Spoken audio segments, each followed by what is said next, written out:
welcome to the Festival of Storytellers.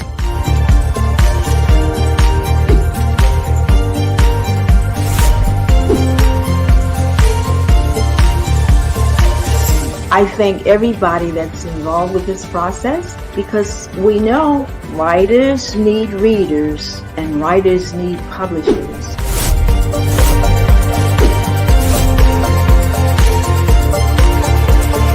Experience is not about the publisher, it is about us, the authors.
I'm having a hard time holding my phone up here.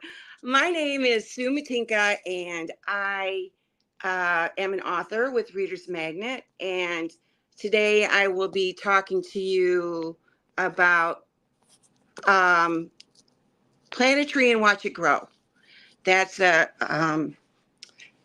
first book I ever did. I don't know, those of you that were here yesterday, we talked about Splish Splash Water, and I'll talk a little bit about that today too. But the book that I'm going to talk about mainly is Plant a Tree and Watch It Grow. And this was my first published book, and I'm pretty pleased with it. It basically what it does is tell kids to go outside and plant a tree and watch it grow. So it makes me happy because I love trees. I have trees all over my yard. You could drive down my street and you could find me by the trees in my yard. It was inspired by one of my grandchildren, actually. She was interested in books, and so we made it, and I love it. And this is the first page. It says plant a tree and watch it grow. Real simple, real basic. It's a little tree piece that we planted, and then it's what the second page. I'm kind of babbling again. I had a hard time a minute ago with this phone. What a great way to love the earth and let it show. And it shows the little girl and the tree as it grew. She took it out of the pot and she put it in the ground. And then we go into what the trees do for us. They shelter us from the rain. They shade us from the sun. Where am I here? There we go. Trees are homes for many kinds of animals. They also provide many of them with food and us with food. I did a picture of a squirrel with a nut in his mouth. And there are so many animals that eat things off trees, and people, we eat things off trees. Birds eat things off trees, and they live in trees. The flowers grow on fruit trees, and then the fruit comes out from inside of the fruit. That's not what this says. The flower grows into fruit that have seeds inside to make new trees, is what it says. Some tree fruit, like apples and cherries, taste good. And then you could ask the child, what else tastes good that grows on a tree? They could probably tell you a whole bunch of things. Okay. People all over the world eat things that grow on trees. So it's a worldwide thing. And I'm still fooling with this doggone telephone. Anyway, just a second. It's got to be better than this. Okay, there. Can you name something that you like to eat that grows on a tree? I can name a million things. Cherries, and there's apples, and there's peaches and plums, and all kinds of wonderful things, oranges, and all those wonderful things that grow on trees. And chocolate and maple syrup, well, come from trees. They don't actually grow on trees. They come from trees. They come from things that are on the trees. Walnuts and almonds grow on trees. Many things grow on trees. Here are a few more you might have seen. There's a pine cone with the seeds coming out, and a coconut, and an elm. Where does that go? No, elm. It's not even there. Well, anyway, did you know that trees are the largest of all plants? There are some that are over 200 feet tall. And I drove through one time when I was in California. I drove through a tree that was, I think it's fallen down since then, but it was there. When I was there, when I was younger. So trees are the oldest known things that live for hundreds and thousands of years. And this is just a picture of a tree, but this is a picture of a fossil that I found in a book, and I tried to copy it because it's a stump of a great big tree that once was there millions of years ago. It says some trees are there's a whole field of them in one of the states over west that is petrified trees, which is amazing. Some trees were alive so long ago that pieces of them have turned into stone. They're called fossils. They live with the dinosaurs millions of years ago. So I think that's real interesting. When the summer weather changes and the seasons turn to fall, many trees lose their leaves. And that doesn't mean they're dying. That doesn't mean that the tree is dying. It's just going, it's in the winter cold that many trees sleep. They just sleep. They just morph. They wait for the spring to warm them up so they can grow again. Trees keep growing all their lives. In the warmth of the spring, trees grow flowers and leaves. This is an apple blossom right here. And from the middle of the apple blossom, where all those little seed things are, that's where the apple comes out. Tree roots are like branches, but they grow underground. They send food to the branches from leaves, for leaves, flowers, fruit, and nuts to grow. Tree roots keep the dirt in place during heavy rains and melting snow. And the roots are very important for the nourishment of the flowers and the nuts and things. And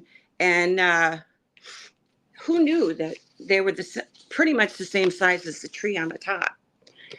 They get really, really big underground.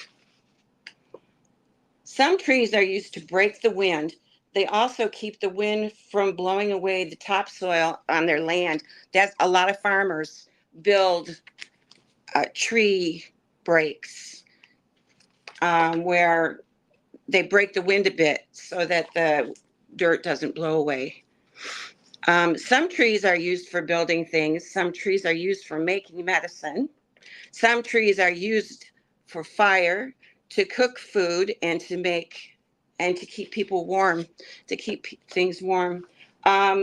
Trees, with help from the sun, change bad air into good air for us to breathe.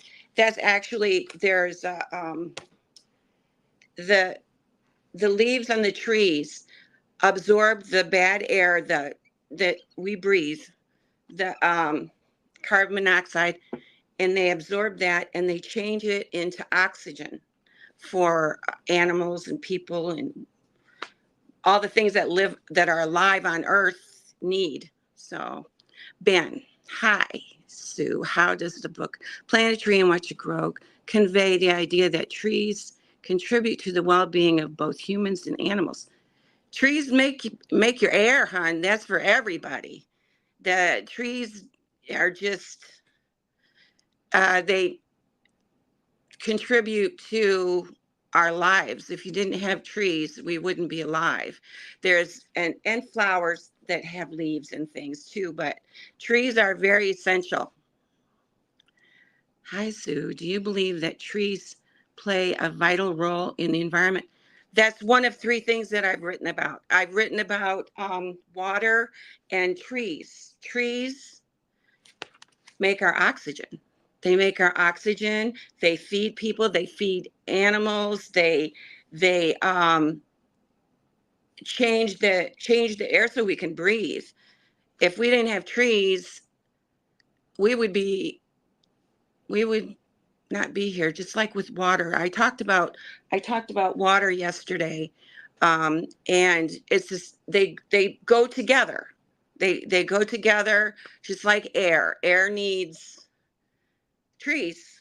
Air needs trees. That's my next book, and it's very important that people understand that there are three things in the world that you cannot live without, and that is air, breathable air, oxygen. That is green things to change the air from bad air to good air, and waters, because we are 65 or more percent water. People are, and animals and bugs and birds and all the creatures in the world have to have all three of those things. And the first one I talked about yesterday, that was water. And then I think trees are very important, essential. Do you have any plants or tree advocacy as a moment that you can share? My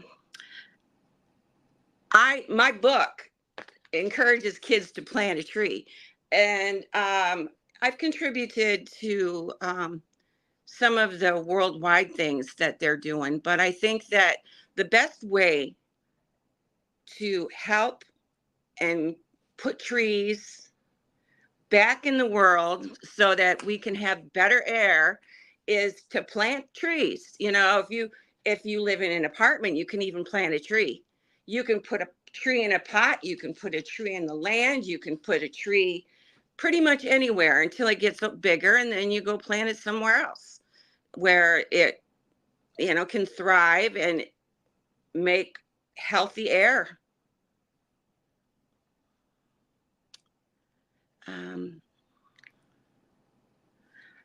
That's exactly how trees important to our lives. Yeah, they're important, absolutely important. They're not just there to look pretty, and they do a lot of good work for us.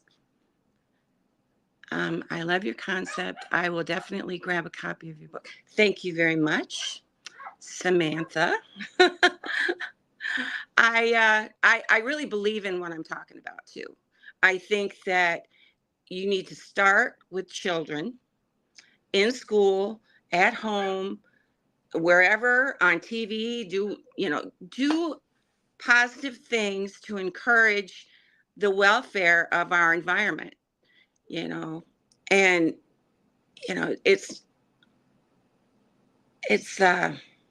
essential for us to have trees, uh, leafy, beautiful trees that grow fruit. I have an apple tree in my backyard. I have a cherry tree in my front yard. I have lots of animals that live in my backyard. I have trees there, and pine trees for birds. And I have a family of cardinals that come back. I don't know if it's the same family. I don't know if they actually, do that, come back every year. But I have a family of cardinals that's around every year. They're around every year. Okay, Lou. In what way does the book highlight the various benefits that trees provide, such as shelter from rain, shade? It's all in the pictures. In the pictures, this is meant to encourage kids to look farther into everything with their family, with their teachers. Eat the food. I have illustrations that show, the different kinds of some of the different kinds of food that you can get from trees, and the benefits of shelter and shelter for animals. It shelters you from the sun. It shelters you from the rain. Uh, it shelters the ground from erosion, and that's, all of that's very important in our world, especially today. People are talking more about it now. I wrote this book quite some time ago, and, I had, a few problems with getting it published, and then I finally did, and I wasn't happy. And so anyway, I'm with Reader's Magnet now, and Reader's Magnet is wonderful. They take good care of, they made this this book into what I wanted. Less expensive, easy to handle for kids, and for them to just own it and enjoy it. And makes me happy. Makes me happy that hopefully people will purchase this book or look at it in schools. Some of the schools have copies of the book, because I gave out a whole bunch of copies at a conference one year to the librarians from a variety of different states. So the libraries might even have copies of these. And if they don't, they might want to, because they're not expensive. They're really very inexpensive, and that's what I wanted. That's what I really had in mind for this. And it was much too expensive when I had it done by somebody else. I wasn't happy. I just quit them. I said, forget it. And no more negative. Can you share examples of how the book that illustrates how trees play a crucial role in supporting the lives of animals and birds around the world? Well, that is a home for many kinds of birds. Trees provide shelter for many kinds of birds that they would be out in the open if they didn't have a tree. They wouldn't be there very long for all the other animals that would be after them, I think. And that they also for the protection of the leaves and the limbs and the trees from the rain, like us, from the rain, from the snow. We have lots of snow here. And yes, I don't know if I told you, I live in Michigan. We just had a whole bunch of snow. And the birds are still flying around. They have their shelter, squirrels, all those kinds of animals and bugs. Bugs live in trees too. Not that we love them, but they're food for some birds. And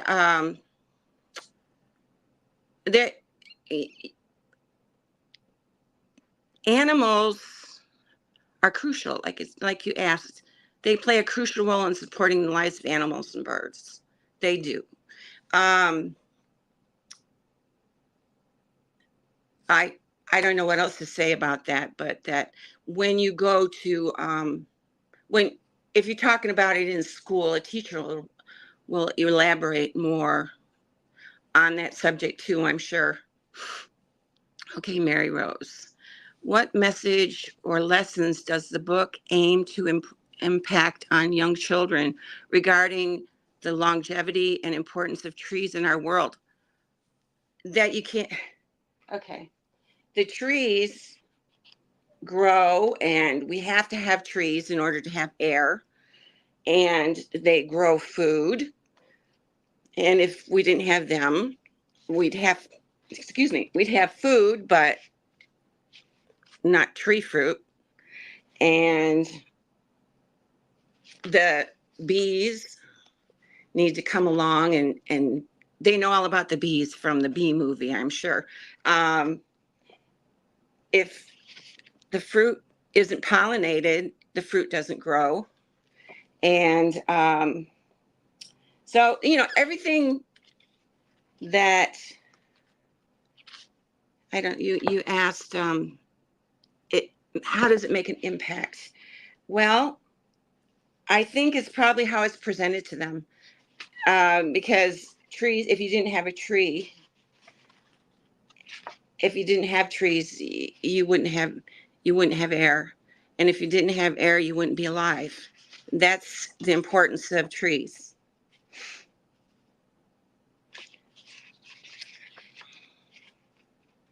Did I answer your question? I hope I answered it all right for you. Trees and water and air all work together. If there weren't trees, there wouldn't be air.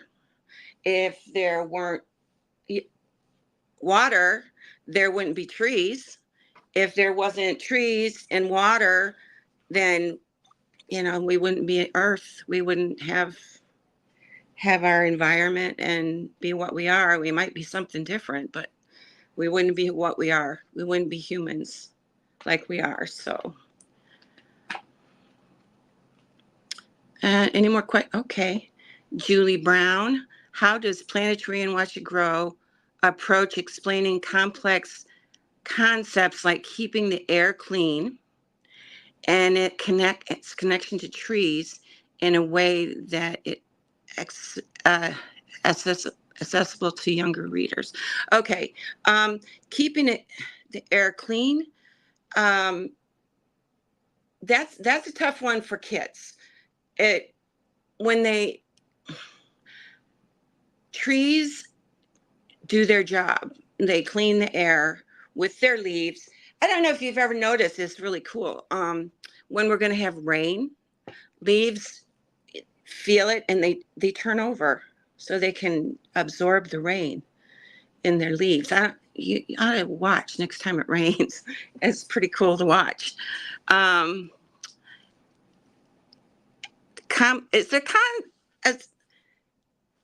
When it's just a truth. If there was no trees, there wouldn't be air, because there wouldn't be anything to change the air from carbon monoxide that we breathe out to oxygen that we breathe in.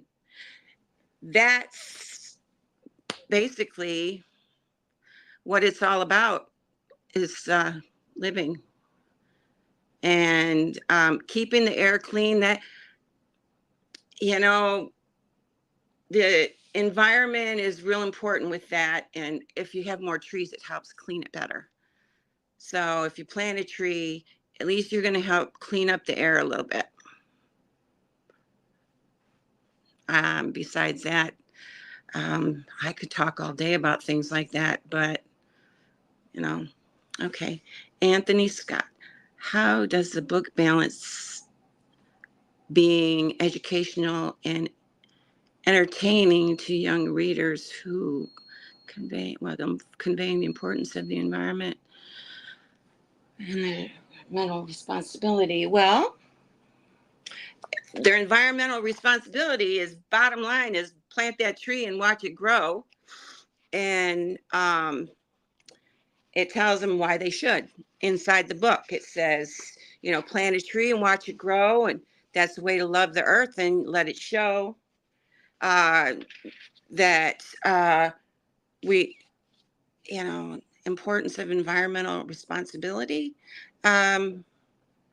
Little kids can only be so responsible. They can share it with their parents. They can share it with their school. They can share, what they think is important.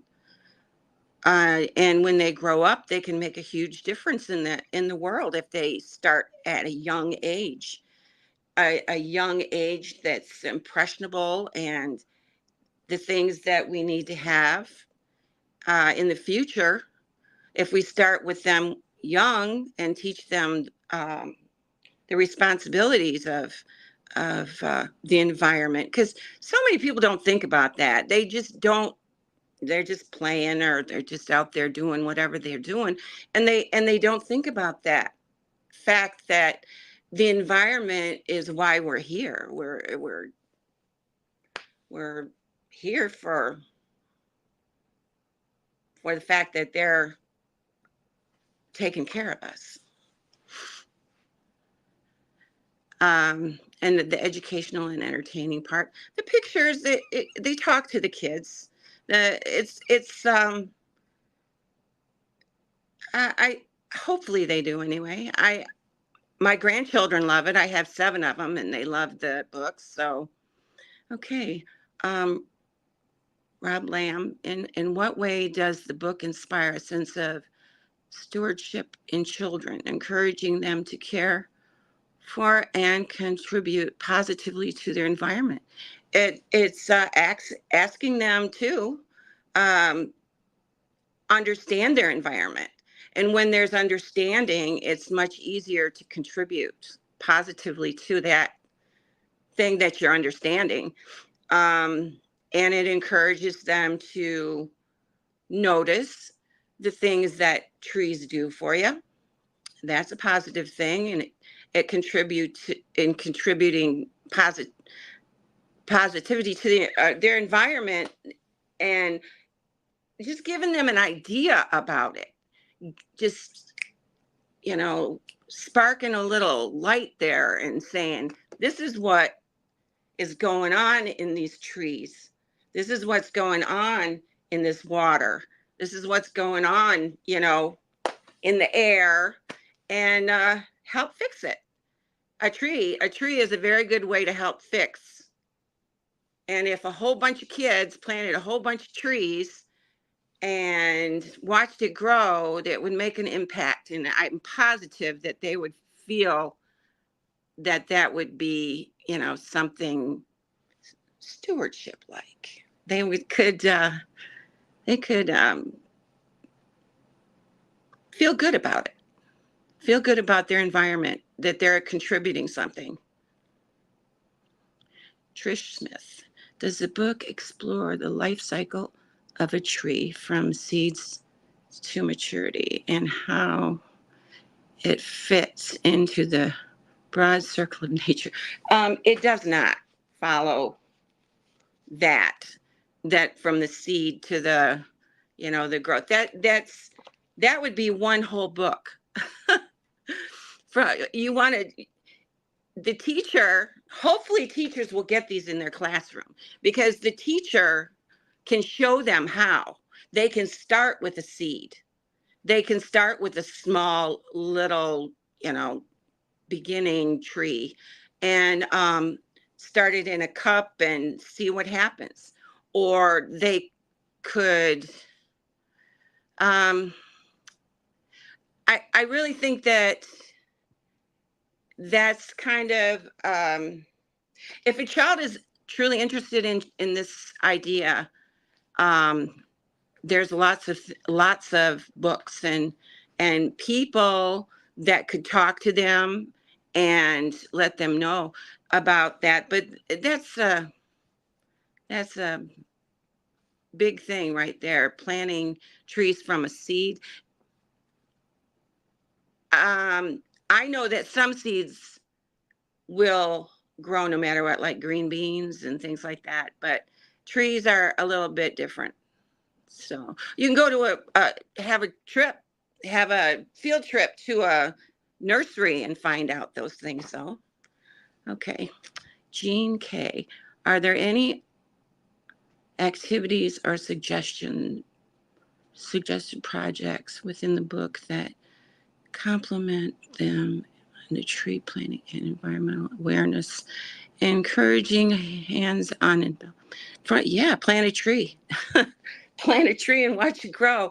You can get a little cup, you take a cup and have a whole bunch of little sprouts and have them plant them in the little cups, and then you watch them as they grow, and then eventually you plant them in the ground. That's an experiment right there for you. So I think that now that's fun. I like that anyway. I've done that before, and I come from a family of teachers, and that would be a good lesson plan. You know, doing that with some kids and talking about the environment, because there is an environment day, isn't there? A day for the environment? I believe so. Okay. The and the trees. Okay. Oh God, the splish splash water. Are there any more questions for me? Ask away. I don't know what to say for you.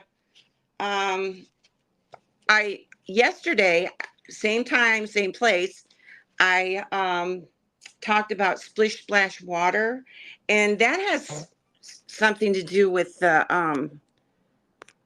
environment and trees and things growing too. So, you know, that fits right along with the that has an experiment in it too. That one has a cup of water that you set out in a sunny place, hopefully, and you cover it with some clear wrap of some kind and make it tight and set it there and let it sit there for a while. The water will evaporate up to the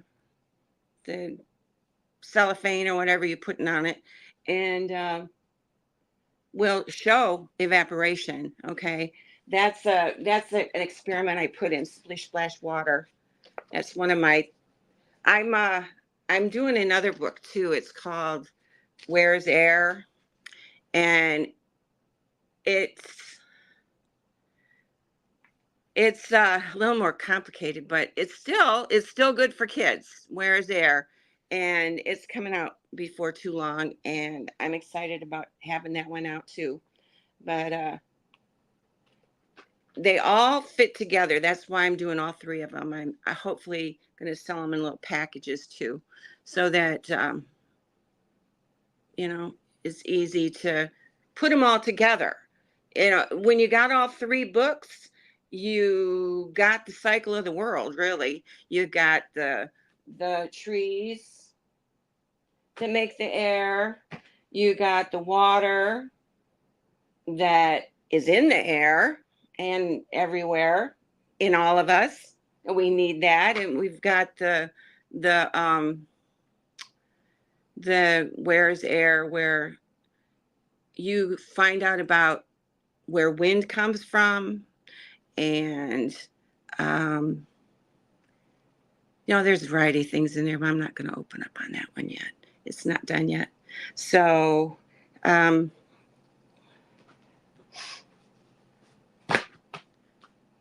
okay, let me see here. Yeah, my grandchildren are so interested in the one about trees. One of them is on the back of the book. My little Mackenzie right there. She's a little environmentalist. I have a couple of those. I have another granddaughter who is going to be an author because she likes that I'm doing it. She's in high school right now. She's in an advanced writing, creative writing class, and yeah, I'm proud of her.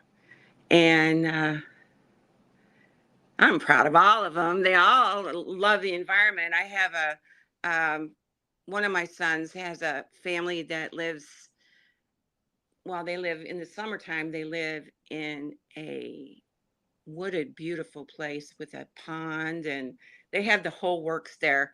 And I I know that they love the environment too.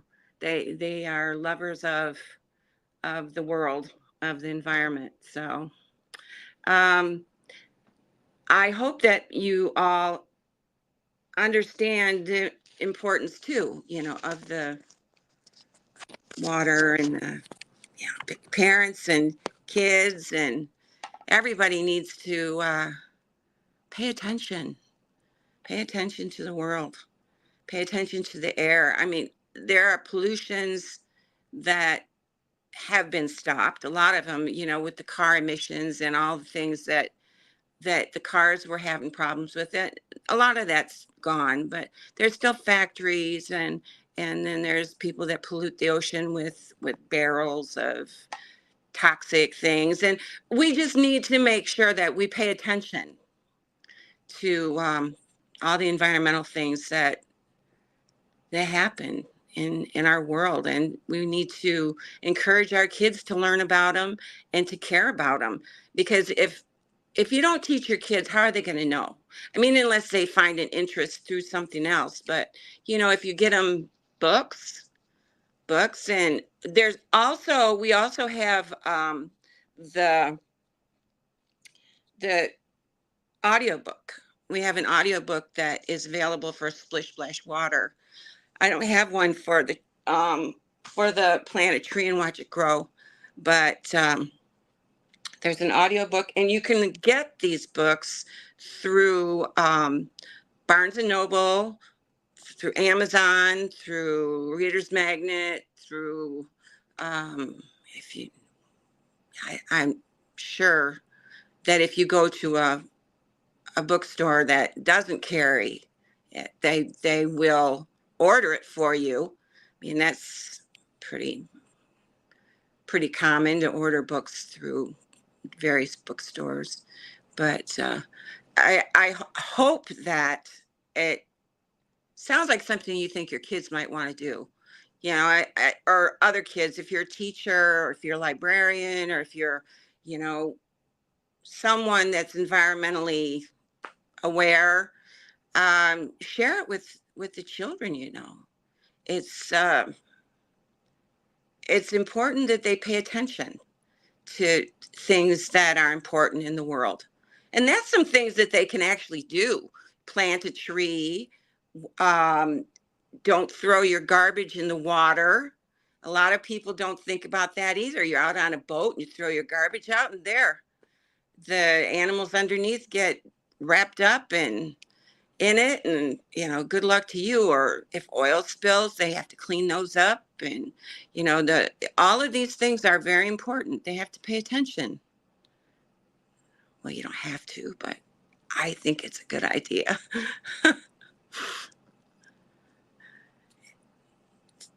No more questions for me? I am going to be back next Friday, same time. Next Thursday too. Next Thursday and Friday, I'll be back to talk some more, and hopefully people have more questions. This is a good time to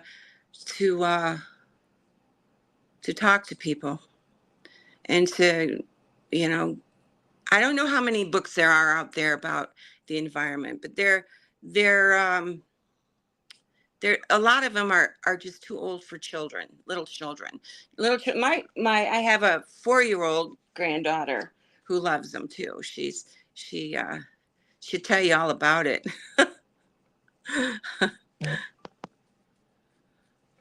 And well, it's hard to go through all of it. Well, Splish Splash Water has a lot to say too. They evaporate. Oh, the way that water moves is very interesting. Water evaporates, like that experiment that's in here. The water evaporates and makes, in the sky, not in the cup. In the sky, it makes clouds, and the clouds get saturated. And if it's warm, they rain. If it's cold, they snow. And it's how water moves. I think that's interesting. It's how water moves, and through rivers and things too. But water moves from place to place a lot of times with clouds. It's very interesting. Clouds are Oh, yeah. The clouds are made of water. The air has water. You are, um, everything in the world has water. But water is the only thing that has three different types. It's hard. Ice is hard. Water vapor is the clouds, and liquid water is what you swim in, or you take a shower in, or whatever you wanted to cook with, and it's vital for everyone. All of these things are very important for our existence. So kids need to know all of those important things, but it's not too much for a child to learn about those. That's and I think that it's kind of an adult's responsibility to teach those kind of things and respect for those things with their children, or with their classes, or with their friends outside of class or whatever, because the kids are always playing in trees, and they're playing. I used to climb trees all the time. I never thought about any of that. I that a tree is important because it makes me, it gives me air. I have another message. Josh R. Nice topic. See you again next week, Sue. Well, thank you. I'll see you too. Thank you, Josh. I appreciate that. That was good. I think that, well, we're coming to an end, and I think that if you have any more questions that you didn't think about to ask me today, if you have any more questions to ask them on next Thursday or Friday at 6 o'clock. I'll be here at 6 o'clock, Thursday and Friday. And I'm more than happy to try and answer anything that you have to have answered. I love the environment. I love fresh air. Who doesn't? Um, it's it's uh, it's hard to see the things that are happening with the air, and the disconcern of people that are not interested in keeping the water clean, the ocean, for the many things that swim around there, including people, and lakes have the same problem. Not as bad as the ocean, though. I think the ocean has a lot of things dumped in it that shouldn't be there. And I know that environmentalists are always working to fix that, but there's only so much that few people can do. And we need all the people that we can have, that we can get to help, with the kids. That's where I'm going right here. This is what I'm talking about. Start with the children who care about everything you want to teach them. They're just little sponges. Children are just little sponges that are ready and raring to go and learn everything you want to teach them. At least all the kids I know are. They love to learn about the sports. They love to learn about, all unbelievable numbers of things. And every child's different that way. Some are more interested and others are not. And depending on the situation, I mean, there are little scientific kids out there, and there are kids that want the world to be good when they grow up. And I have a son that thinks about that sometimes, about his kids having a good earth to live in. So, there are reasons why I've written these to help with children and adults. Adults can learn from it just as well as any child, if they don't already think about the things. And a lot of adults don't. They're too busy running around and doing what they do. And I understand how that is, because I was always busy running around doing what I do. But I was always an avid camper with my children. We'd go camping, we'd go fishing, we'd go to lakes, we would spend time just being with nature. And it's calming. It's good for grown-ups to have that break where kids can go play and you don't have to worry about them too much. You still have to worry about them, but not as much. And it's it's a good thing. It's a good thing to work on if you have the energy, or if you are inclined. I hope you'll buy my books and enjoy them and work with them, with the kids, and talk to them about the things that make them happy, like seeing animals in trees and birds fly by. And I had an eagle in my backyard one day. That was exciting to me. My neighbor had a oh, what was it? It was a big bird sitting on his watering um, stand, and I thought it was a statue. We get a lot of really cool birds here, but I live in Michigan. I live in Saginaw, Michigan, and we have lots of water. We have lots of trees. We have lots of, all the things that people love to go see. We used to have a lot of people come here to camp. I don't think we still do. It's a camping state. We have lots of lakes, beautiful lakes. And I think that the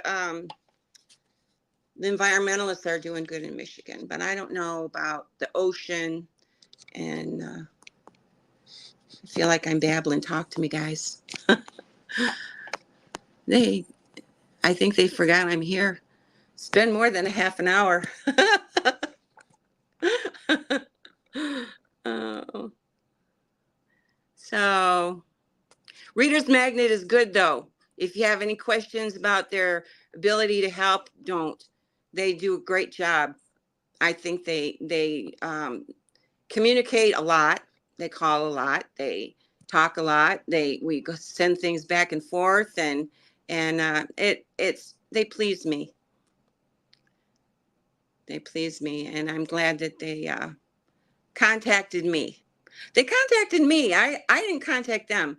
I was kind of thinking that my books were just going to be good for my grandchildren, because before I started making books to publish, I made books just to teach my grandchildren. Me and one of my granddaughters used to lay in the grass and watch the clouds and watch them go by and say what it looks like. So I made a cloud book. Uh, you know, see the cloud. What do you see? I see a dog looking at me, or something like that.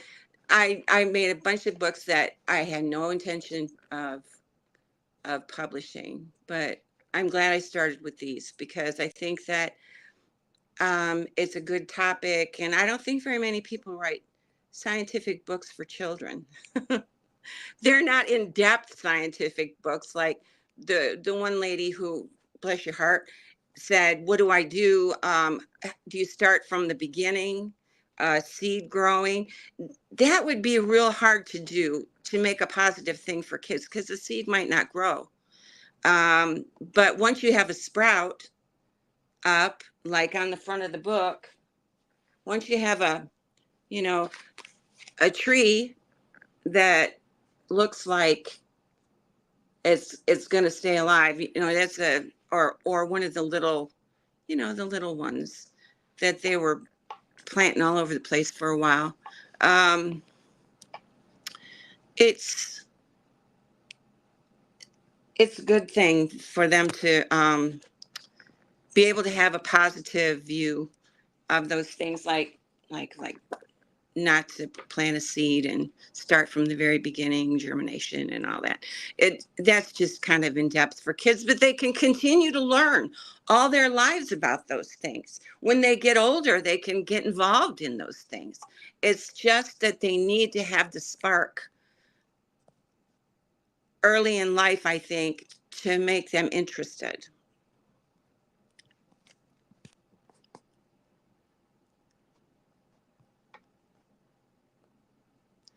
I think he's given me an hour here. Oh, okay. Let's see what else.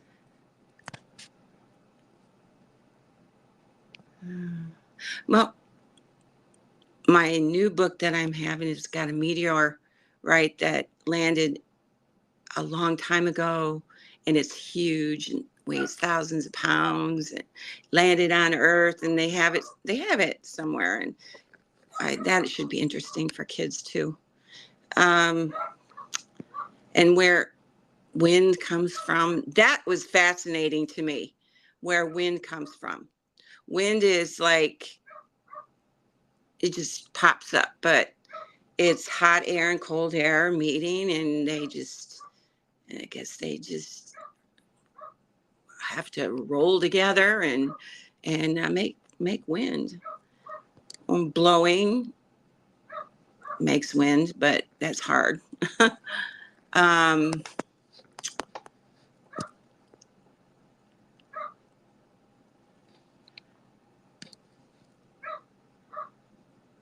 Hopefully spring will come soon. I don't know where all you people are from that are on here. All over the world is what I've been told. I think that everywhere in the world has issues with air and the water and trees. And I know that there was a big problem. I don't know how big a problem it still is in the rainforests about cutting down trees there. I know that they made movies and things like that have been very interesting to me. And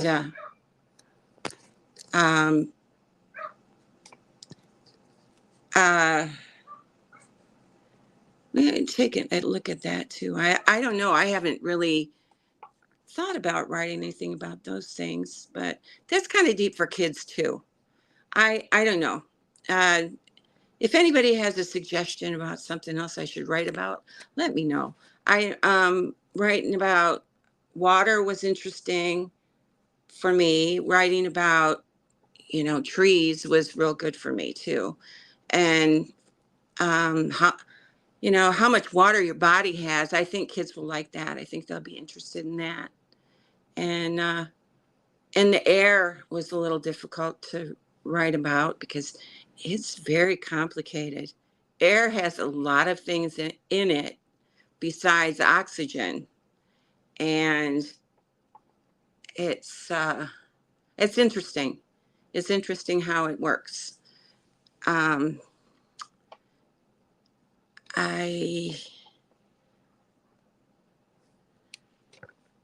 think they forgot. I think they forgot me. I'm here. It says I've been here for 54 minutes. I'm supposed to be here for 30 minutes. I don't know what they're doing. Oh, anyway.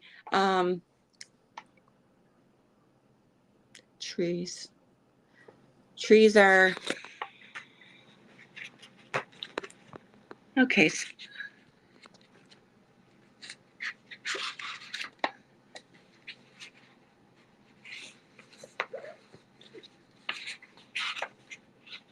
Oh, well, I don't know.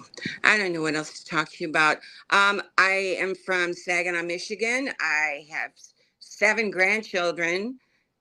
I have 2 that are boys and a whole bunch of girls, one little baby girl, she's not even a year yet. And I went to college here in Saginaw, and I went to college in Utah. I lived in Utah for a while. And my kids all live around here. I have 3 boys, twins boys, and they have an older brother. He's 5 years older, and they were in the Marines. The twins were in the Marines with some friends, and that was quite a time. And I worked in the community with severely mentally ill people. Okay. And in the community, getting them apartments, taking them shopping, doing various things. It was very interesting, and I enjoyed my job. I worked at a hospital for a while. I worked at a shelter for battered women for a while. I stopped doing all that. I retired, and now I'm writing books. And I had a dress shop online for a long time, and that went under after COVID. And I love to paint. I love to draw. I've illustrated all my books, and I've tried to, well, all my grandchildren are very interested in art too, and crafts. We're all crafty, and I don't know. I hope